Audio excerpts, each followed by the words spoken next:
1번 위험물 운송 운반 시 위험물이 혼재 기준에 따라 다음에 주어진 위험물과 혼재 가능한 위험물의 유별을 모두 적으시오.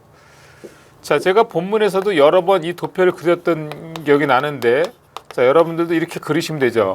이렇게 1, 2, 3, 4, 5, 6 그리시고 나서 혼재 기준 도표는 매번 시험에서 자주 나오는 거라서 이 도표는 반드시 그릴 줄 알아야 됩니다. 자, 이렇게 그려놓고 나서 가능한 경우가 4, 2, 3, 5, 5, 2, 4, 6 하나. 가로 측면이고 세로 보면 4, 2, 3, 5, 5, 2, 4, 6 하나 이렇게만 되는 거죠. 나머지는 안 되는 경우에 그러면 1위험물과 혼재 가능한 것은 바로 4류, 5류가 되겠고 3류위험물과 혼재 가능한 것은 4류. 그 다음에 4류위험물과 혼재 가능한 것은 2류, 3류, 5류 이렇게 적어주시면 되겠습니다. 다음 2번 보겠습니다. 위험물 안전관리법에서 산화성 고체를 함은 고체로서 산화력의 잠재적인 위험성 또는 충격에 대한 민감성을 판단하기 위하여 소방청장이 정하여 고시하는 시험에서 고시로 정하는 성질과 상태를 나타내는 것을 말한다. 이 경우 액체와 기체에 대한 정의를 적으시오. 당연히 위험물 안전관리법에서 얘기하는 액체와 기체에 대한 정의입니다. 액체는 일기압 및 섭씨 20도씨에서 액상인 것 또는 섭씨 20도 초과 섭씨 40도 이하에서 액상인 것을 말하고요.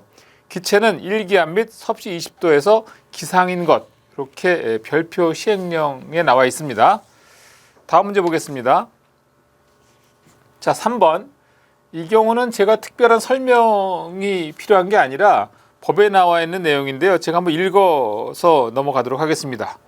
다음은 자동화재 탐지 설비 설치 기준에 대한 내용이다. 가로 안을 알맞게 채우시오. 자동화재 탐지 설비의 경계 구역은 건축물, 그 밖의 공작물의 둘 이상의 층에 걸치지 아니하도록 할 것. 다만 하나의 경계 구역의 면적이 500제곱미터 이하이면서 당해 경계 구역이 두 개의 층에 걸치는 경우이거나 계단, 경사로, 승강기, 승강로, 그 밖에 이와 유사한 장소에 연기 감지기를 설치하는 경우에는 그러지 아니한다. 자, 하나의 경계 구역의 면적은 600제곱미터 이하로 하고 그 한 변의 길이는 50m. 광전식 분리형 감지기를 설치할 경우에는 100m 이하로 할 것. 다만 당해 건축물 그 밖의 공작물의 주요한 출입구에서 그 내부의 전체를 볼 수 있는 경우에 있어서는 그 면적을 1000제곱미터 이하로 할 수 있다. 이 지문에 대한 것은 사실 객관식 필기시험에서도 자주 나오는 부분이기 때문에 암기해둘 필요가 있습니다. 다음 4번.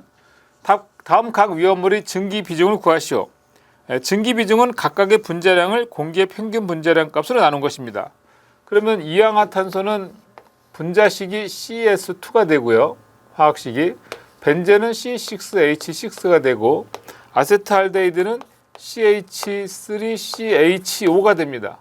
그러면 각각의 분자량을 구해야 되겠죠. 먼저 탄소는 12가 되겠고 황의 경우에는 32짜리가 2개 있는 거죠.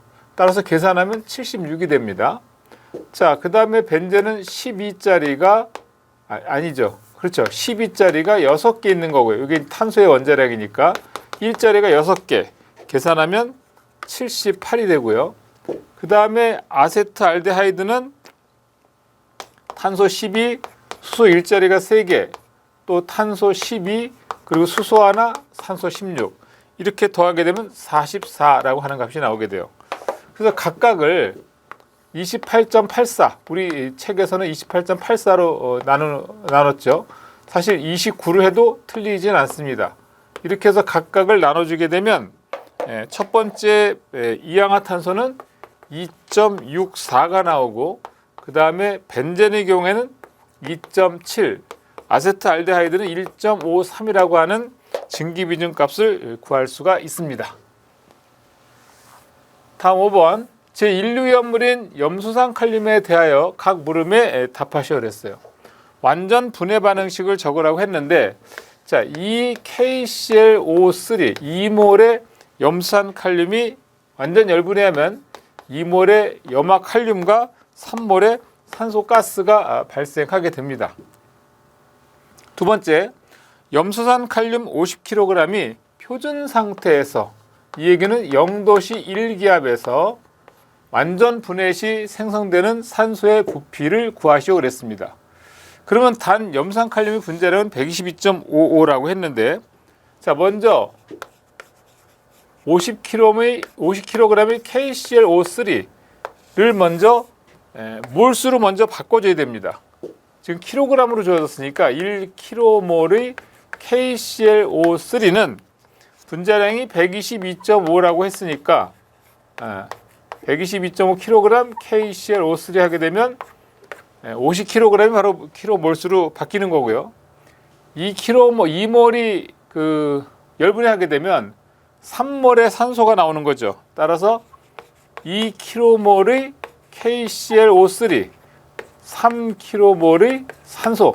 그럼 결국 산소의 킬로몰수로 바뀌었고, 자 여기서 1kmol의 산소는 아보가드로 법칙에 따라서 22.4 세제곱미터 산소. 이 값을 계산하게 되면 13.71 세제곱미터라고 하는 값을 구할 수가 있습니다. 다음 문제. 분말 소화약제의 종류에 따라 제1종, 제2종, 제3종 분말 소화약제의 주성분에 대한 화학식을 각각 적으시오 그랬는데, 자 1종 같은 경우는 NaHCO3 탄산수소 나트륨이 되겠고요. 2종 같은 경우에는 KHCO3. 자 3종 같은 경우에는 NH4H2PO4 제1인산 암모늄이 되겠습니다. 제가 본문에서도 설명했지만 1종의 나트륨을 칼륨으로 치환하는 순간 소화 성능이 더 좋아진다고 했죠. 자, 다음 7번 문제 보겠습니다. 다음은 위험물 안전관리법상 분말 소화 설비의 기준에 대한 내용이다. 가로 안을 알맞게 채우시오. 첫 번째, 가압용 또는 추가압용 가스는 질소 또는 이산화탄소를 할 것. 보통 추가압용 가스는 질소나 이산화탄소를 사용하게 됩니다. 두 번째, 가압용 가스로 질소를 사용하는 것은 소화약제 1kg당 온도 35도씨에서 0메가파스칼의 상태로 환산한 최적 40리터 이상, 이산화탄소를 사용하는 것은 소화약제 1kg당 20g에 배관의 청소에 필요한 양을 더한 양 이상일 것. 이렇게 되어 있고요.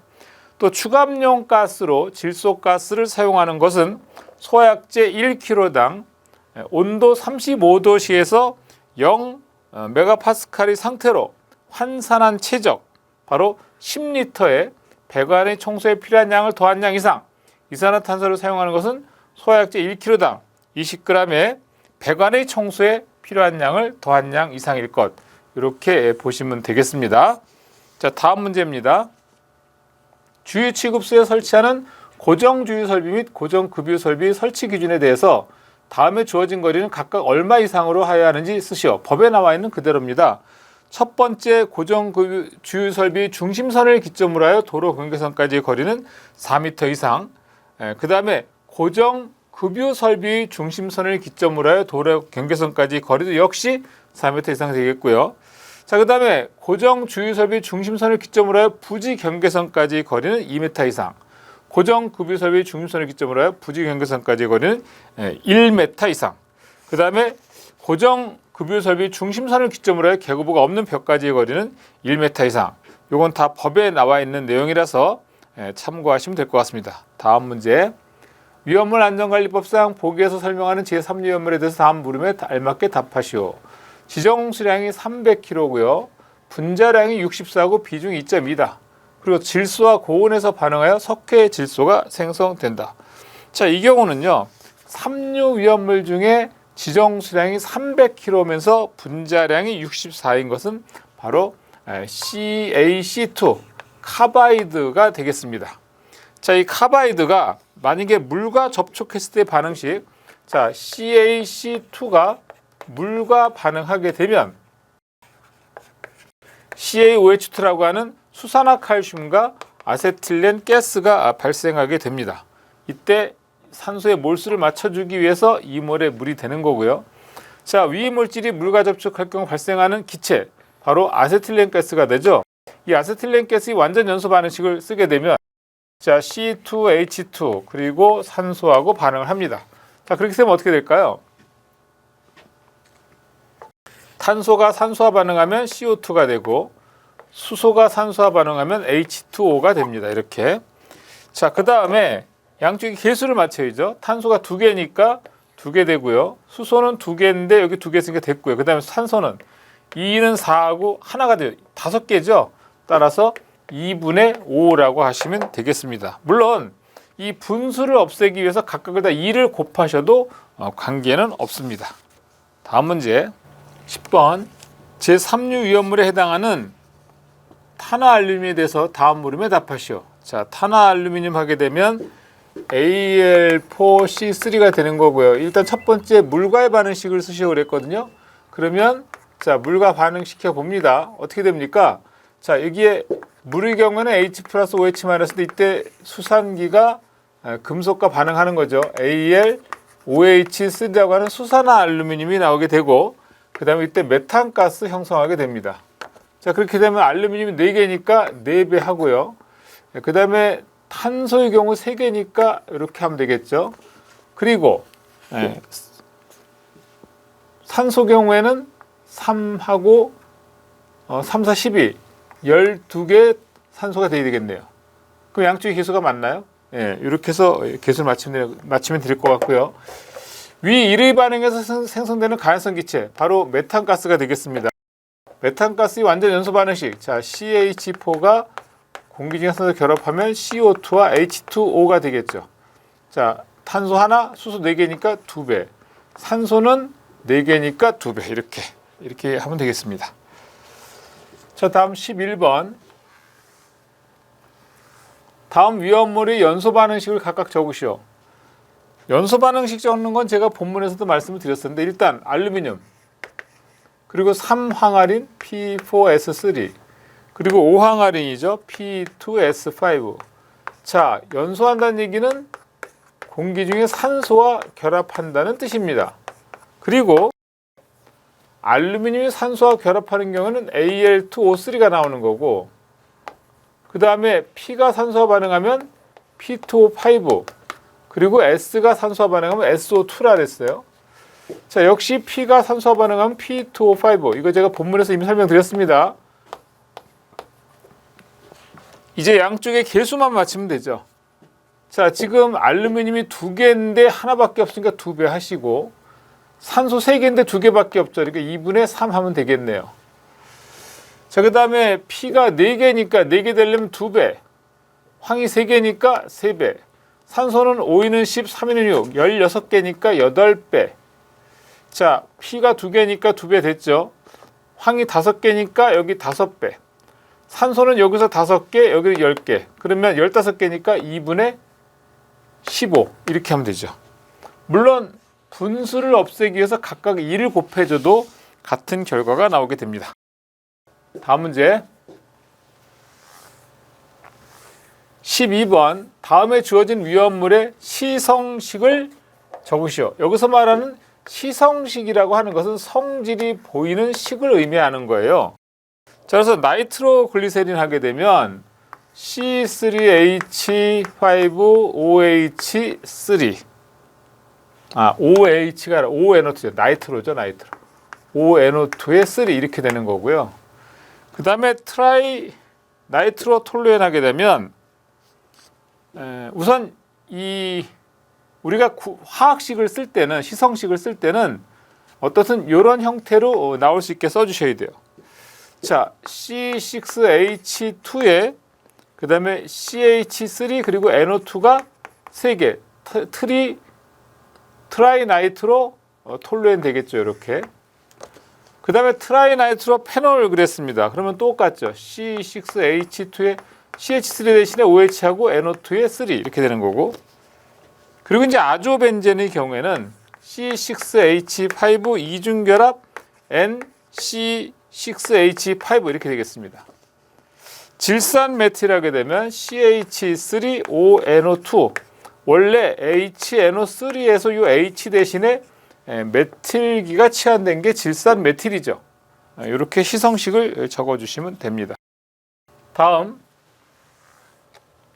13번 지정 과산화물 옥내 저장소에 대해서 다음 물음에 답하시오. 단, 시험 결과에 따른 지정가산화물은 제1종에 해당하는 것으로 한다. 자, 1종이라고 하면 우리 법이 바뀐 것처럼 오류 위험물은 1종은 지정수량 10kg, 2종은 100kg였죠. 자, 우선 지정가산화물의 위험 등급을 적으시오 그랬어요. 1종이면은 사실 10kg에 해당하는 거기 때문에 1등급이라고 봐야 되는 거고요. 옥내저장소 바닥 면적은 몇 제곱미터 이하로 해야 하는가? 바로 1등급의 경우에는 1000제곱미터 이하로 하게 되어 있죠. 자, 그 다음에 세 번째, 철근 콘크리트로 만든 이 옥내저장소 외벽의 두께는 몇 cm 이상으로 해야 하는지 적으시오. 이건 바로 20cm가 되겠습니다. 법에 나와 있는 그대로라서 책을 참조해서 풀이를 참조해서 보시면 되겠습니다. 14번. 다음은 제1 위험물의 품명과 지정수량을 나타낸 표이다. 빈칸을 알맞게 채우시오. 이거 뭐 제가 설명을 굳이 안 해도 다 아시는 내용이죠. 이 정도는요. 그래서 이건 그냥 책에 있는 내용을 참고를 해서 넘어가도록 하겠습니다. 다음 15번. 다음 위험물에 대한 명칭과 지정수량을 각각 적으시오 그랬는데 이것도 마찬가지입니다. 지금 여기 아세톤, 나이트로벤젠, 그 다음에 크로로벤젠, 그리고 아크릴산, 사이클로헥세인 각각의 지정수량 교재 참고해서 보시면 될 것 같습니다. 16번. 다음 보기에서 설명하는 제4 위험물에 대해서 다음 물음에 알맞은 답을 적으시오 그랬어요. 분자량이 76이고요.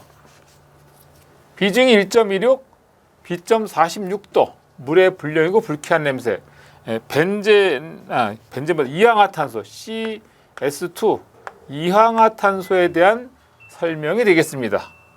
자, 이 경우 연소 반응식 적으라고 하는데, 자, 이항화탄소 공기 중에 산소와 결합하면 자, CO2 나오고요. S가 산소와 결합하면 SO2가 되겠죠. 자, S가 2배니까 2몰이니까 여기 2배. 산소는 2개하고 2는 4하면 합해서 6개가 되죠. 그러면 3몰의 산소가 되겠네요.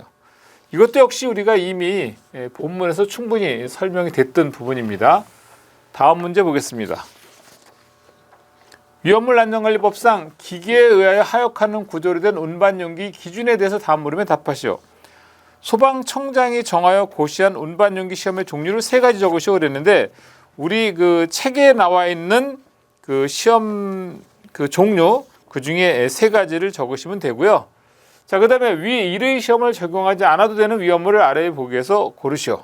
자, 시험 기준에 적용하지 않는 운반용기는 4위험물 중에 2석유류, 3석유류, 4석유류 또는 동식물 유류를 수납하는 운반용기입니다.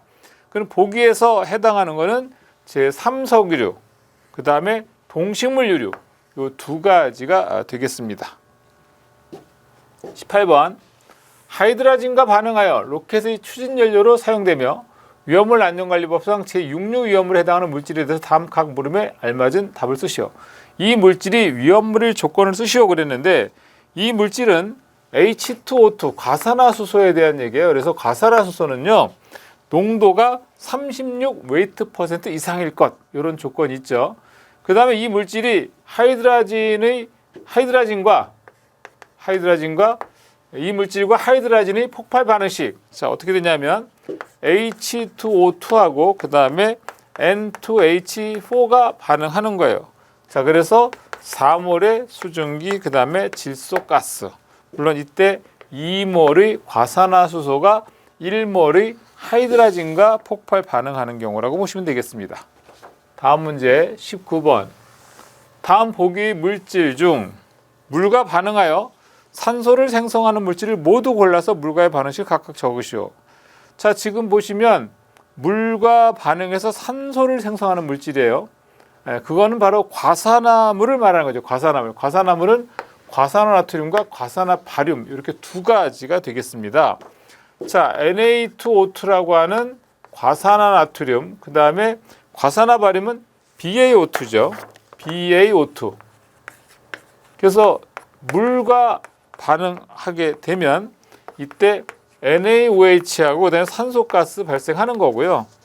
또 역시 과산화바륨도 물과 반응하면 BaOH2라고 하는 수산화바륨이 나오고 그 다음에 산소가스 발생. 물론 이때 각각의 개수는요 2몰, 2몰 그리고 4몰이 되겠고 과산화바륨도 2몰, 2몰 그리고 여기 2몰 이렇게 되겠습니다. 자, 이건 뭐 우리가 너무나 연습을 많이 했기 때문에 제가 별도로 설명을 드리진 않겠습니다. 20번 보기와 같은 용량의 위험물이 저장된 지하 저장 탱크 2기를 인접하여 설치하려고 한다. 설치하려는 탱크가 다음 문제와 같은 경우 그 상호 간에 각각 몇 미터 이상의 간격을 유지해야 하는지 쓰시오. 자, 우선 지하 저장 탱크를 둘 이상 인접할 때는요, 상호 간에 1m의 간격을 두어야 되는데, 만약에 그 지정 수량 합계가 100배 이하면 0.5m로 좀 좁게 해도 돼요. 그러면 일단 지정 수량 배수부터 계산을 해야 되겠죠. 자, 지금 보시면 톨루엔하고 휘발유가 각각 8,000리터라고 했거든요. 그러면 톨루엔과 휘발유가 각각 8,000리터, 근데 벤젠이 15,000리터, 등유가 14,000리터예요. 지금 벤젠하고 톨루엔의 간격을 물어보고 있는 거거든요. 벤젠은 15,000리터라고 했고요. 그 다음에 톨루엔이 8,000리터라고 했거든요. 그러면 각각을 지정 수량으로 나눠주게 되면 200, 200 나눠주게 되면 벤젠하고 톨루엔의 지정 수량 배수는 115가 나오게 돼요. 그럼 이 경우는 100배가 넘어가는 거니까 1m의 간격을 둬야 되는 거고, 두 번째 등유하고 휘발유 간격 그랬어요. 등유하고 휘발유. 그러면 등유는 14,000리터가 있는 건데 등유의 지정 수량은 1,000리터가 되겠죠. 그 다음에 휘발유가 8,000리터 있는 건데 휘발유는 지정 수량이 200리터니까 이걸 계산하게 되면 약 54배가 나오게 돼요. 그러면 이 54배라고 하는 것은 지정 수량의 배수가 100배 이하가 되는 거니까 이때는 0.5m의 간격을 유지해도 되는 거죠. 그래서 1번의 벤젠과 톨루엔은 1m, 등유와 휘발유는 0.5m 이렇게 쓰시면 되겠습니다.